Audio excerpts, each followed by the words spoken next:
नमस्कार, माधुरीज किचनमध्ये तुमचं खूप मनापासून स्वागत आहे. मी आज तुम्हाला कोबीचं सलाड करून दाखवणार आहे. त्यासाठी लागणारे साहित्य आपण पाहूया. इथे हा कोबी बघा बारीक चिरून घेतला, एक 2 वाटी आहे. एक कांदा बारीक चिरून घेतला, टोमॅटो घेतला, काकडी चिरून बारीक चिरून घेतली बघा अशी. गाजर किसून घेतले, मिरची चिरून, लिंबाचा रस, वरून थोडं खोबरं, मीठ आणि साखर घालणार आहे. आपण आता रेसिपीला सुरुवात करूया. या बाउलमध्ये प्रथम मी काकडी घातली आहे, टोमॅटो घालूया, कांदा घालूया, गाजर घालूया आणि आता आपला कोबी घालूया.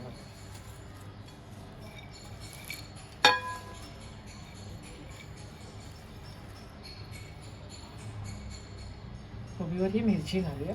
हे बघा, एक 2 मिरच्या कमी तिखट आहेत, मी बारीक चिरून घेतल्या.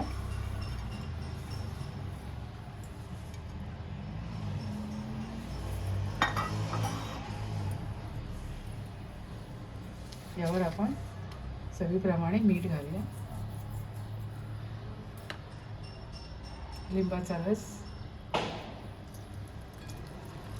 अर्धा लिंबाचा रस घेतला आहे.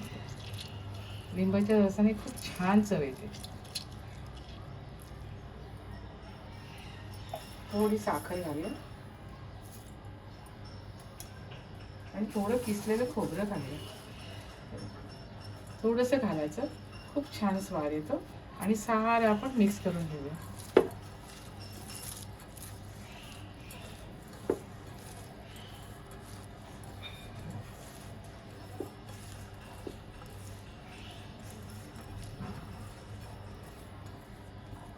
खूप भारी लागतं हे.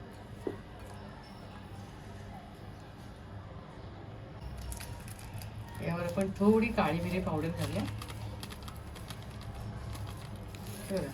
पाव चमचाच घेतले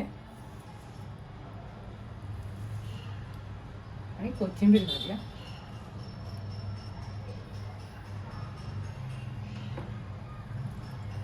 छान मिक्स करून घेऊया.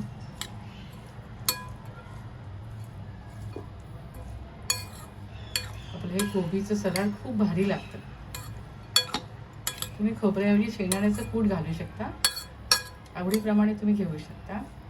तिखट कमी जास्त करू शकता, पण खूप छान लागते. एक साईड डिश म्हणून अशा प्रकारे कोबीचं सलाड तुम्ही नक्की करा.